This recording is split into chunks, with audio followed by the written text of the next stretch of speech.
আসসালামু আলাইকুম এভরিওয়ান। আশা করি সবাই ভালো আছেন। আমার আজকের রেসিপি হলো ম্যাঙ্গো মিল্ক পুডিং। পাকা আম ও দুধ এবং আরও ২-৩টি উপকরণে খুব সহজেই তৈরি করা যায় এই মন প্রাণ ও কলিজা ঠান্ডা করা ডেজার্টটি।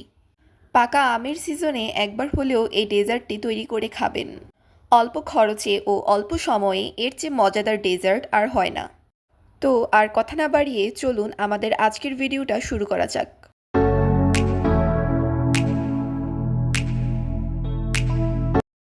ম্যাঙ্গো মিল্ক পুডিং তৈরি করার জন্য আমি প্রথমেই নিয়ে নিয়েছি একটি বড় পাকা আম এবং আমটাকে আমি ছোট ছোট কিউব করে কেটে নিব। দেখুন এখানে আমাদের আমগুলো কেটে নেওয়া হয়ে গিয়েছে। এবার আমি একটি ব্লেন্ডার জার নিয়ে নিব এবং জারটিতে ১ কাপ পাকা আম এবং কিছু পানি দিয়ে ব্লেন্ড করে নিব। ব্লেন্ড করে নেওয়ার পর একটা ছাঁকনির সাহায্যে আমরা মিক্সচারটা ছেঁকে নিব। আমাদের কিন্তু এই মিক্সচারটা অবশ্যই ছেঁকে নিতে হবে, যেন এই পেস্টটাতে কোনো ধরনের আমের আঁশ না থাকে। এবার একটা প্যানে আমরা আমের পিউরিটা ঢেলে নিব। আমের পিউরিটা এখানে খুব বেশি ঘন আছে, তাই এতে আমি ১ গ্লাস পানি দিয়ে দিচ্ছি।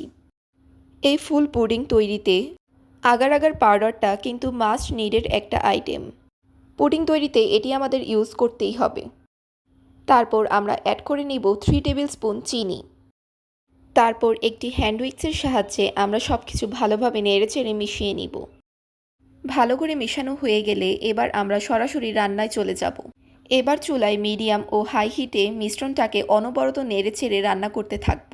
নর্মালি পানি বা দুধের মধ্যে আগার আগার পাউডার দিয়ে জেলি বানানো খুবই ইজি, কিন্তু অনেকেই যখন কোনো ফলের পিউরি ব্যবহার করে আগার আগার পাউডার সুন্দর মতো মিশতে চায় না।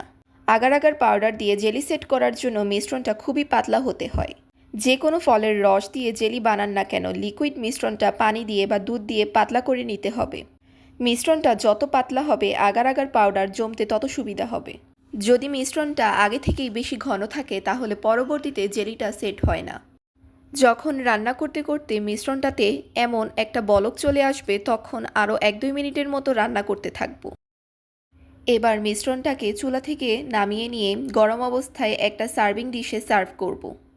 তারপর জেলিটা ১৫-২০ মিনিটের জন্য রুম টেম্পারেচারে ঠান্ডা করে নিব। দেখুন এখানে আমি ২টি পাত্রে মিশ্রণটা ঢেলে নিয়েছি। এবার আমি এই মিশ্রণটাকে ১ ঘন্টার জন্য ফ্রিজে সেট হতে রেখে দেব। দেখুন এখানে আমি ১ ঘন্টা পর জেলিটা ফ্রিজ থেকে বের করে নিয়েছি। এবার আমি আমের জেলিটা কিউব আকারে কেটে নিব। আপনারা ভিডিওতে দেখানো নিয়ম অনুসারেই জেলিটা ভালোভাবে কেটে নেবেন। তারপর একটি স্প্যাচুলার সাহায্যে আমরা জেলিটা তুলে নিব। আপনারা হয়তো দেখেই বুঝতে পারছেন ম্যাঙ্গো জেলিটা কতটা পারফেক্ট হয়েছে। আপনারা যদি আমার ম্যাঙ্গো জেলি বানানোর রেসিপিটা পুরোপুরি খেয়াল করেন তাহলে আপনাদের জেলিটাও ঠিক এরকমই পারফেক্ট হবে। এখানে আমরা একটি প্যানে ২ কাপ দুধ নিয়ে নিয়েছি। এবার আমরা এখানে 3 টেবিল স্পুন চিনি অ্যাড করে নিব এবং দিয়ে দিব 1 table spoon agar agar powder. তারপর দিয়ে দিচ্ছি 1 টেবিল স্পুন ম্যাঙ্গো ইমালশন। এটা ফুললি অপশনাল, আপনারা চাইলে ব্যবহার করতেও পারেন আবার নাও করতে পারেন। আমি একটু ফ্লেভারের জন্য ইউজ করেছি। তারপর আমরা সব কিছু একটি হ্যান্ড উইক্সের সাহায্যে ভালোভাবে মিশিয়ে নিব এবং ৫-৬ মিনিট চুলার আঁচ মিডিয়াম আঁচে রেখে এটি জাল করে নিব। দেখুন এখানে মিশ্রণটা হয়ে গিয়েছে। এবার এটি আমরা তুলে নিব। এখানে আমরা একটি মোল্ড নিয়ে নিয়েছি। আপনারা এখানে আপনাদের সুবিধা মতো যে কোনো মোল্ড ইউজ করতে পারেন। তারপর মোল্ডটিতে আমরা একটি ম্যাঙ্গো জেলির লেয়ার দিয়ে দিচ্ছি। তারপর দিয়ে দিচ্ছি দুধের একটি লেয়ার। তারপর আমরা আবার ম্যাঙ্গো জেলির একটি লেয়ার দিয়ে দিচ্ছি, দেন আবার মিল্কের একটি লেয়ার দিয়ে দিব। এভাবে আমরা কয়েকটি স্তরে পুডিংটা রেডি করে নিব। লাস্টের লেয়ারটা কিন্তু অবশ্যই মিল্কের লেয়ার হতে হবে। তারপর আমরা এই পুডিংটা ফ্রিজে সেট হতে রেখে দিব ১ ঘন্টার জন্য। দেখুন এখানে আমার ম্যাঙ্গো মিল্ক পুডিংটা একদম সেট হয়ে গিয়েছে। এবার একটা নাইফের সাহায্যে সাইডটা ছাড়িয়ে নিব। এবার পুডিংটাকে আমরা একটি প্লেটে ডিমোল্ড করে নিচ্ছি। বাজারে এখন প্রচুর পরিমাণে পাকা আম পাওয়া যাচ্ছে। সেই পাকা আম দিয়ে খুব সহজে ঘরে তৈরি করে নিতে পারেন এই আকর্ষণীয় ডেজার্টটি। তো তৈরি হয়ে গেল আমাদের ম্যাঙ্গো মিল্ক পুডিংটি। এই ম্যাঙ্গো মিল্ক পুডিংটা দেখতে যতটা লোভনীয়, খেতে তার থেকেও দ্বিগুণ মজা। যে কোনো খাবার টেবিলকে খুব বেশি আকর্ষণীয় করে তোলে এই ডেজার্টটি।